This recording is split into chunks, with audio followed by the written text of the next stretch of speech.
আসসালামু আলাইকুম, কেমন আছেন সবাই? আশা করি অনেক অনেক ভালো আছেন। তো এর আগের ক্লাসগুলো যারা করেছেন তারা এই ক্লাসটা অনেক ভালো বুঝবেন। আর যারা এখনও আমার আগের ক্লাসটা করেননি, আজকে আমাদের কনভার্টের দ্বিতীয় ক্লাস, ডিজিটাল ইলেকট্রনিক্সের নাম্বারিং সিস্টেমের কনভার্টের দ্বিতীয় ক্লাস আজকে। তো যারা প্রথম ক্লাসটা দেখেননি তাহলে অবশ্যই তারা আগে প্রথম ক্লাসটা দেখে আসুন, তারপরে এটা দেখবেন, তাহলে হয়তো ভালো বুঝতে পারবেন। আর যদি দেখতে চান তাহলে দেখতে পারেন, তবে অনেক ভালো হবে যদি আপনারা প্রথম ক্লাসটাকে করে নিতে দেখে নেন। তো চলুন ক্লাসে চলে যাই। তো আজকে আমরা শিখব ডেসিমাল টু অক্টাল কনভার্ট এবং ডেসিমাল টু হেক্সাডেসিমাল কনভার্ট। ওকে, তো ডেসিমাল টু অক্টাল কনভার্ট কীভাবে করা যায় এটা আমি আপনাদেরকে গতকালকে, অর্থাৎ এর আগের যে ভিডিওটা আমি দিচ্ছি গতকালকেই দিচ্ছিলাম। তো সেই ভিডিওতে আমি আপনাদেরকে দেখিয়েছিলাম যে ডেসিমাল থেকে অক্টালে বা বাইনারিতে বা হেক্সাডেসিমালে নিতে অবশ্যই অক্টাল, বাইনারি বা হেক্সাডেসিমালের বেস দ্বারা ভাগ করতে হবে, যদি এটাতে কোনো কি না থাকে, দশমিক না থাকে। ঠিক আছে, দশমিক থাকলেও এরকমভাবে করতে পারবেন, কিন্তু একটু আলাদা প্রসেস করতে হবে। তো অবশ্যই আগে আমরা দশমিক ছাড়া যেটা আছে সেটা দেখে আসি। তো দশমিক ছাড়া এখানে আছে 175, এটাকে আমাদের ভাষা যেটা ডেসিমাল, তো আমাদের ভাষায় এখানে 175 আছে। তো ডেসিমাল নিচে ডেসিমালের বেস দেওয়া আছে, তো অবশ্যই এটা তাহলে আমাদের ভাষা আমরা এটাকে 175ই বলতে পারবো। যদি অক্টালে 175 থাকতো তাহলে সেটাকে আমরা 175 বলতে পারতাম না। কীভাবে? যে অক্টালের ভাষায়, সে অক্টালে হচ্ছে এখানে 8, এর ভাষায় এর বেস হচ্ছে 8, এর ভাষার সাথে এর ভাষার কোনো মিল নেই, সম্পূর্ণ আলাদা দুইটা ভাষা। তো অবশ্যই এখানে এখন কী হতে যাচ্ছে দেখা যাক। তাহলে 175-এর যে ডেসিমাল নাম্বার, এর অক্টাল নাম্বার কত সেটা আমরা দেখি কী হয়। তো 175কে আমরা যখন অর্থাৎ অক্টালে কনভার্ট করবো, তাহলে অবশ্যই অক্টালের বেস দ্বারা ভাগ করতে হবে। একটু আগে যেহেতু বললাম যে বেস দিয়ে ভাগ করতে হবে, তো অক্টাল দিয়ে বেস দিয়ে যখন ভাগ করবো তাহলে বেস দিয়ে ভাগ করব এবং পূর্ণ সংখ্যায় ভাগফল বের করব, আর সেই ভাগফলকে আবার বেস দিয়ে ভাগ করব এবং আবার পূর্ণ সংখ্যায় ভাগফল বের করব, আর যে ভাগশেষটা আসবে সেটাকে আমরা এই সাইডে এরকমভাবে লিখবো। ঠিক আছে, তাহলে দেখি কী হয়। বেস দিয়ে যদি 175কে ভাগ করি তাহলে কত আসে দেখুন, 175 ভাগ 8, 21 পয়েন্ট সামথিং। তো এই জন্য আমাকে 21 দিয়েই করতে হবে, 21 ইন্টু 8, 168। তো 168 থেকে যদি 175 থেকে যদি 168 বিয়োগ করা হয় তাহলে কত থাকবে? 7। তো এই 7কে অর্থাৎ ভাগশেষকে আমি এখানে দিয়ে দিচ্ছি। এরপরে দেখুন আবার যে ভাগফলটা আছে, ভাগফলকে যদি আমি 8 দিয়ে ভাগ করি তাহলে কত আসবে? 3 দিয়ে করলে 3 এটা 24 হয়ে যায়। তো এখানে আছে 21, তো এটার জন্য 2 দিয়ে করতে হবে, 8 দুগুণে 16, তাহলে বাকি থাকে 5 ভাগশেষ হিসেবে। তো 5কে আমি এখানে দিয়ে দিছি। আবার 8 দিয়ে যদি 2কে ভাগ করতে হবে, তাহলে 8 দিয়ে তো 2কে ভাগ করা সম্ভব না, তাহলে 8 শূন্য কী হয়? 8 না, 8 না, 8 শূন্য হয় 0। তো যদি 8 শূন্য 0 হয়, এখানে 0 হলে ভাগশেষ কত হবে? 2 হবে। তো আচ্ছা, তো ভাগশেষ এখানে 2, তাহলে এই যে নিচে যেটা আসলো সেটা হচ্ছে এমএসবি, এবং ক্রমান্বয়ে উপরে যেটা আছে সেটা হচ্ছে এলএসবি। তো এমএসবি থেকে এলএসবি পর্যন্ত যেটা, সেটাই হচ্ছে আমাদের 175-এর অক্টাল। তো দেখুন এখানে 175-এর অক্টাল আমি কত লিখছি? 257, অর্থাৎ 257, এই যে এখানে অক্টাল। তো এই 175 আমরা এখানে যেটা দেখতেছি এটা কিন্তু 175ই আমাদের ভাষায়, অর্থাৎ ডেসিমালের ভাষায় এটা 175। তখন 175 সমান 257 অক্টালে।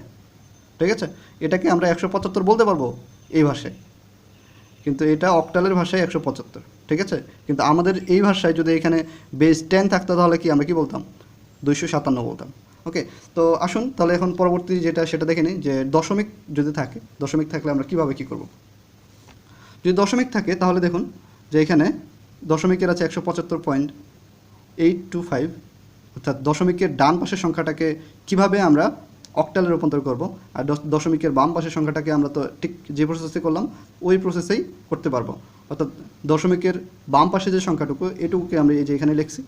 ঠিক আছে, দেখুন 257 ছিল, 257 এখানে লিখছি।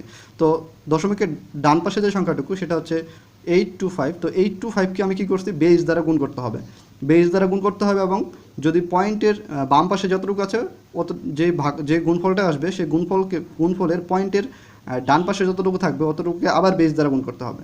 আবার যদি গুণফল আসে, সে গুণফলের পয়েন্টের ডান পাশের সংখ্যাটুকুকে আবার বেস দ্বারা গুণ করতে হবে। দেখুন তাহলে কী হয়, 8 ইন্টু 0.825, 8 ইন্টু 0.825 দিলে কী হবে দেখুন,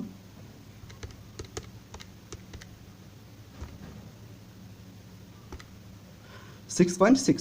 তো দেখুন 6.6-এর জন্য আমি এখানে 0.6 লিখছি, অর্থাৎ পয়েন্টের ডান পাশের সংখ্যাটুকু এখানে লিখছি, আর বাকি যে 6 ছিল এই 6কে আমি এখানে দিয়ে দিচ্ছি। ওকে, বুঝতে পারছেন কি আমার কথা? এই যে 6কে আমি এই পাশে দিয়ে দিছি। তো আবার যে এই যে এই যে গুণফলের যে পয়েন্টের ডান পাশের সংখ্যাটুকু আছে এইটুকুকে আমি আবার বেস দ্বারা গুণ করবো, অর্থাৎ 6.6কে 0.6কে বেস দ্বারা গুণ করলে আসে 4.8। ওকে, তো এই 4.8কে কী করবো, 4.8-এর মধ্যে 0.8কে আমি এখানে রেখে দিছি আর 4কে আমি পাশে দিয়ে দিছি।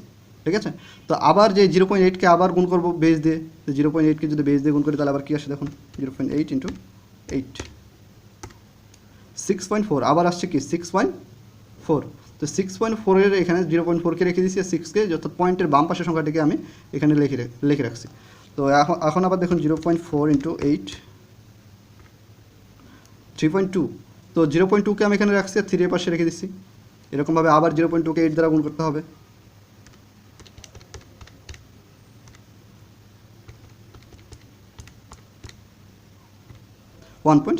তো 1.6-এর এখানে 0.6কে আমি এখানে রেখে দিছি আর 1কে আমি এখানে রেখে দিছি।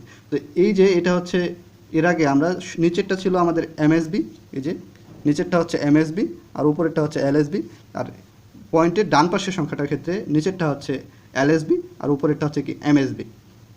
ঠিক আছে, অর্থাৎ এমএসবি থেকে এলএসবি পর্যন্ত আসবে 64631 64631। দেখুন পয়েন্টের যতটুকু ছিল পয়েন্টের পরেরটুকু যেটুকু বের হয়েছে ওইটুকুকে আমরা পয়েন্টের পরেই লিখবো, এবং পয়েন্টের আগে যতটুকু বের হয়েছিল এই প্রসেসে ঠিক আমরা পয়েন্টের আগে সেটুকু লিখে নিছি।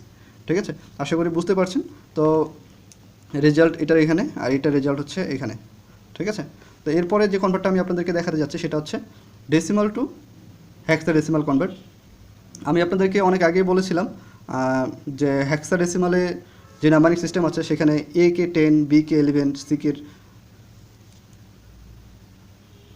A B C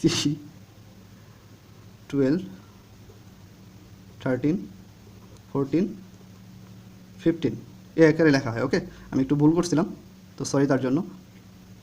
C K 12, D কে 13, ই কে 14 এবং এফ কে 15 হিসেবে লেখা হয়।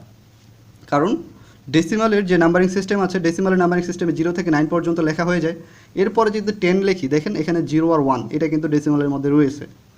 1 এটাও ডেসিমালে আছে, 1 2 এটাও ডেসিমালে আছে, 1 3 1 5 1 6 মানে 1 4 1 5 এগুলো সবগুলোই ডেসিমালের মধ্যে আছে। এই জন্য এগুলোকে এরকমভাবে প্রকাশ না করে A B C D E F এই আকারে প্রকাশ করা হয়েছে। আশা করি বুঝতে পেরেছেন। তো এখন দেখুন কিভাবে আমরা ডেসিমাল থেকে হেক্সাডেসিমালে কনভার্ট করব। অবশ্যই আপনাদেরকে আমি বলেছিলাম যে বেস দ্বারা ভাগ করতে হবে, ঠিক একই প্রসেসে এখানেও বেস দিয়ে ভাগ করতে হবে। তো বেস দিয়ে যদি ভাগ করি তাহলে কী হবে, দেখুন এখানে 1720 আছে, 1720কে 1720 ভাগ 16, তো এখানে আসছে 107 পয়েন্ট সামথিং। তো 107 কেন নিব 107? কারণ আমরা জানি যে 107 নিলে পূর্ণ সংখ্যায় যে ভাগফলটা পাওয়া যায় সেটা হচ্ছে 107-এর মাধ্যমেই, তাছাড়া অন্য কোনো মাধ্যমে ভাগফলটা পাওয়া সম্ভব না। তো 107-এর সাথে যদি গুণ করি তাহলে হচ্ছে 1712। তো 1712 আর এখানে হচ্ছে 1720, তাহলে ভাগশেষ কত হবে? ভাগশেষ হবে 8। তো আবার এই 117কে যদি 107কে যদি আমরা 16 দিয়ে ভাগ করি তাহলে কি আসে? পূর্ণ সংখ্যা আসতেছে 6। ঠিক আছে, তো 6 দিয়ে অবশ্যই এটাকে যদি গুণ করি তাহলে কত আসবে? 16 × 6 96। তো এই 96কে অর্থাৎ এখান থেকে 107 থেকে যদি 96 মাইনাস করি সেটাই তো আমাদের ভাগ শেষ, তাই না? তো 107 থেকে 96 থাকে 11। তো 11 এখানে তো আমরা 11কে লিখতে পারবো না, আমরা 11কে কী দ্বারা প্রকাশ করছিলাম? দেখুন 11কে আমরা বি দ্বারা প্রকাশ করেছি। তো এখানে আমি বি লিখেছি, 11-এর জায়গায় কী লিখছি? বি লিখছি। ঠিক আছে, একইভাবে আবার 6কে ভাগফলকে বেস দ্বারা ভাগ করতে হবে, অর্থাৎ 6কে বেস দ্বারা ভাগ করতে হবে। 6কে যদি বেস দ্বারা ভাগ অর্থাৎ 16 দ্বারা ভাগ করি তাহলে কী হবে? ভাগ কি যাইতেছে? পূর্ণ সংখ্যা আসার সম্ভাবনা আছে না? নেই। তাহলে কি করব? 0 দিয়ে এটাকে গুণ করলে 0 16 0 আর ভাগশেষ তাহলে থাকে 6। তো 6কে আমরা এখানে লিখছি। তাহলে 1720 যেটা ডেসিমালে ছিল এটাকে আমরা হেক্সাডেসিমালে কি লিখতে পারি? যেহেতু এটা এমএসবি নিচেরটা আর উপরেরটা এলএসবি সবসময় এই প্রসেসে, তাহলে 6B8 এটাকে আমরা 1720 লিখতে পারি। যদি 6B8 থাকে এটাকে আমরা 1720 বলতে পারবো, কারণ 1720 সমান হচ্ছে 6B8। এর যে বেস দেওয়া আছে, যদি 16 বেস দেওয়া থাকে তাহলে এটাকে আমরা 1720 বলতে পারবো।